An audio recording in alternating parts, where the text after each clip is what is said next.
Okay, so now that we've discussed the importance of passwords on the whole, and we've discussed the various ways that a cyber criminal can compromise our passwords and systems, let's go over three sections. Let's go over basics, the kind of stuff with password best practices and creation and practices once you have a password, then into the requirements that we would really stress to our clients in order to have a good password, and then we'll go into the recommended next kind of level stuff. Okay. So firstly, to start off with the basics, let's go into something that I'm sure none of you will be surprised about, yet several of us do it. Okay. The first part is never share your password. Never share your password. Okay. So there should never be any kind of situation, I would say very few and far between, in which you would need to share your password with anybody. And that includes management, and that includes even IT services. For example, just to cover the IT part of things with Progressive Technology, in general, that's what admin accounts are for. If you have admin level accounts, you're supposed to be able to do everything you need to do from an IT operations standpoint without having to get a specific person's username and password. The whole point of a password is that it's a secret, right? If it loses its secrecy, it's no really longer a password at all. Okay, so do not share your password. And then we get into the situations where you might not intentionally share your password, but you might accidentally share your password.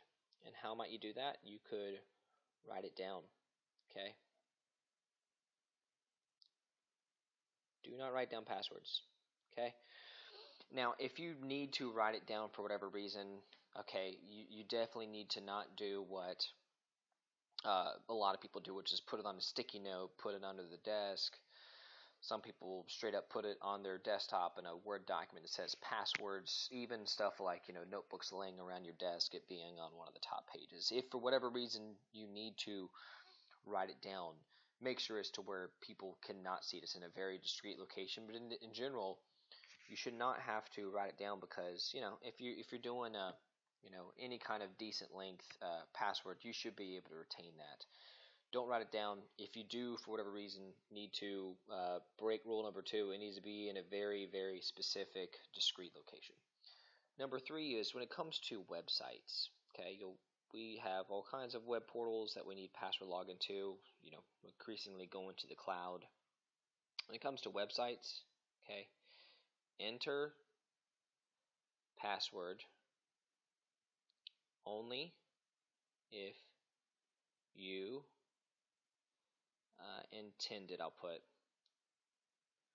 intended to go there.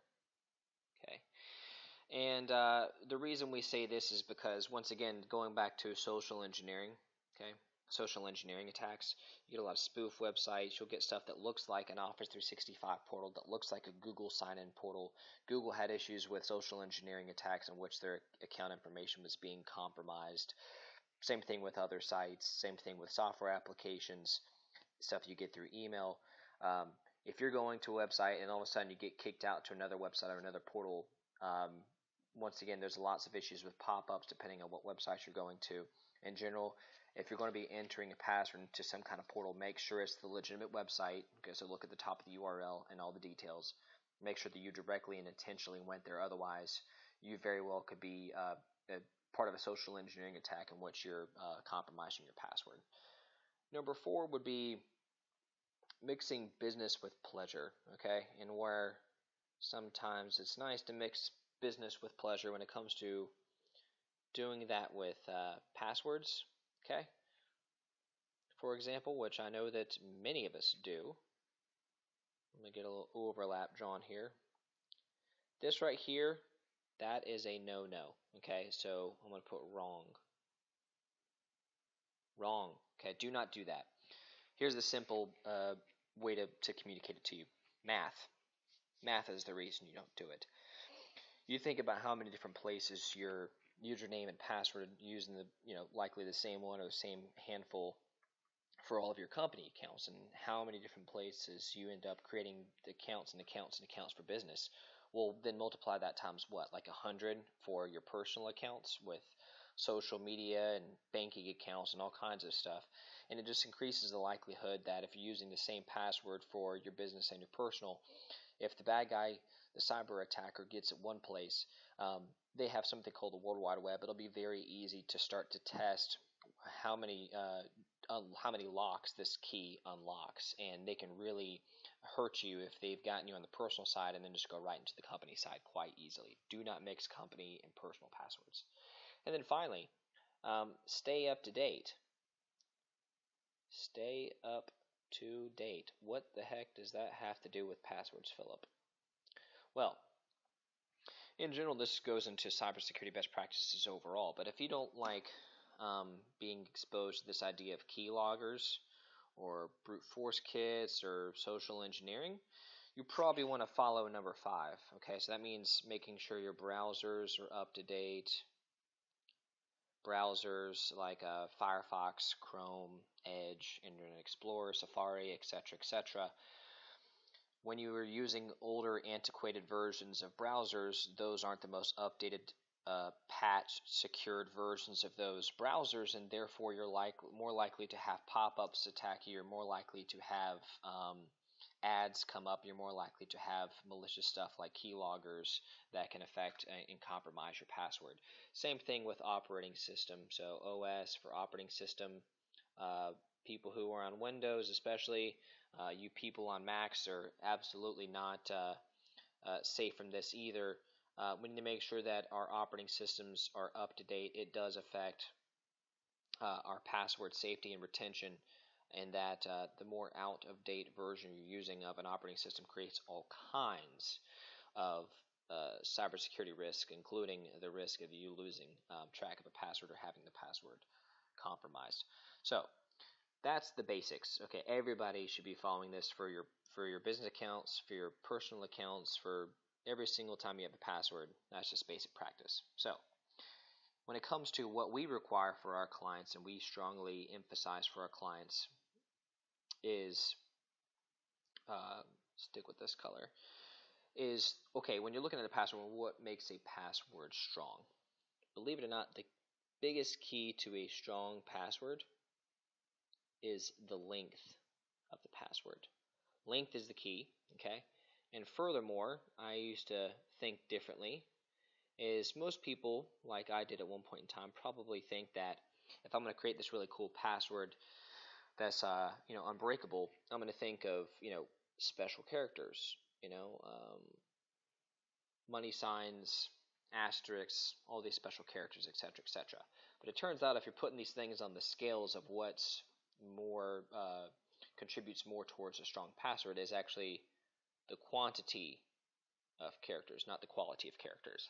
So if you're looking at a 6-character password that has tons of special characters in it, like this kind of stuff right here, versus an 8-character password that doesn't have any of that, the 8-character password is going to be a stronger password. And let me demonstrate that for you. We're going to, once again, use math. It's actually a math game when you're talking about the length of characters. How does it contribute to the password being stronger? In general, we recommend clients have an 8 to 16 character password. Okay? Can you go longer in terms of characters? Absolutely. But 8 to 16 is the goal. Minimum of 8. Okay. And to show the strength of the password, based off of sticking with that 8 to 16 range, just so you know, okay, there's 128 character possibilities with each character. Okay, 128 character possibilities. So, for example, if you have an 8-character password, that equals approximately, we already did the math for you, but you can double check me, 72 plus quadrillion possibilities. So if I wanted to crack your 8-character password, I would have to go through about 72 quadrillion possibilities. I believe a quadrillion is 1,000 trillion. You'll have to check my math on the Googles. Now, just so you know, 72 quadrillion, I could never hack that. Well, maybe you wouldn't be able to do it with guessing, but you could definitely do it with a brute force kit. Unfortunately, these computers out there are pretty advanced as well as these brute force kits. So you're having a 72 plus quadrillion possibility password doesn't make you impervious to cybercrime, but it obviously helps. Here's another example. Let's go up to 16 characters. Okay, a 16 character password. How many y'all think this one's going to be? Try this one. 5 decillion. I think I spelled that right. 5 decillion possibilities. I'm going to put POSS dot. Okay, 5 decillion possibilities. I believe that's 33 zeros.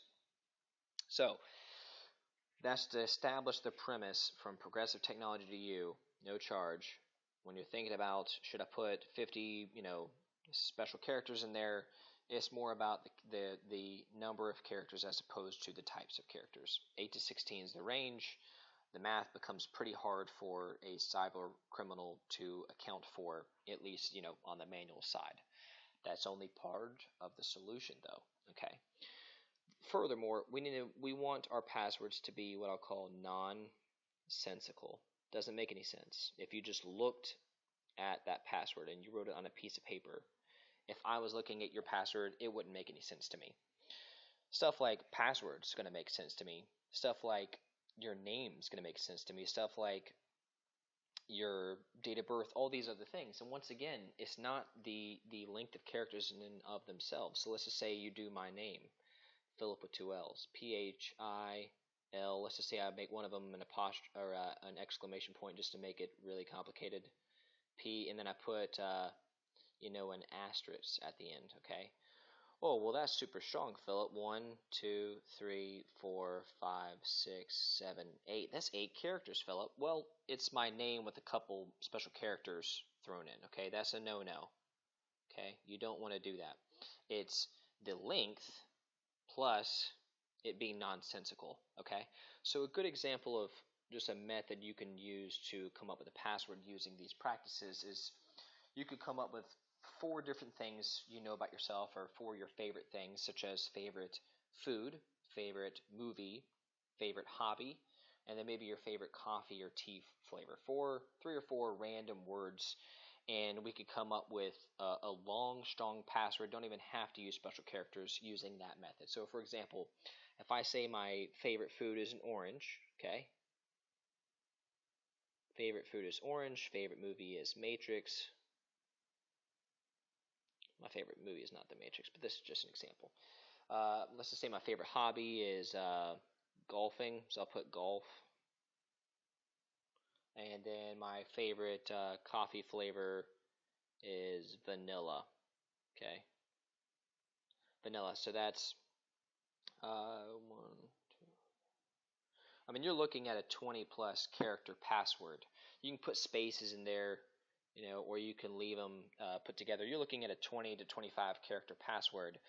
You didn't have to, memorize 50 different asterisks and special characters, but it's going to be even stronger than probably what you're using now, being in that 20 plus range. But it's also something nonsensical that you would remember, but I was no way I could look at you as social media or use dictionary terms to gather that information together.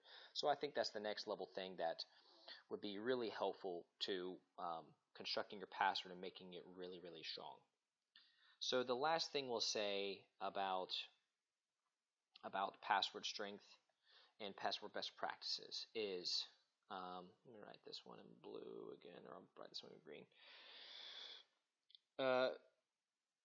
More frequent password changes.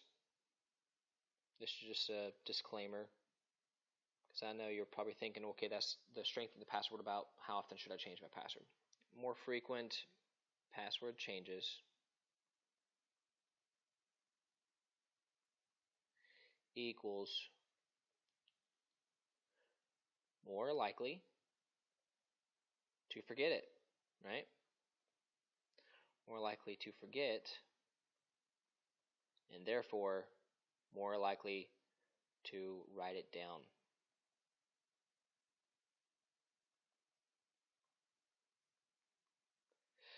That's just something I want to caution you on. You know, we would love to work with y'all and your organization on what is the best frequency to change passwords. In general, we want to make sure that we're following the basics, that we're following required, that we're going nonsensical. And in the end, that's going to be a really great, strong password. Now, yes, ideally, if you can remember a 25 character password is super complex and it follows all the rules we laid out for you and you're changing it every single day, sure, that's great. As far as when you change it as frequently as your company policy will allow, but it needs to make sure that it's adhering to these principles, including never writing it down and never sharing it. So if you're changing your password or frequency that you can't remember it and you start to write it down, now we're breaking the basic rules. Keep that in mind. On the other hand, certain industries have certain regulations and compliance standards to meet. You have to change your password every X weeks or X months or etc. That needs to be taken into account, and we obviously will have to adhere to that and work with you.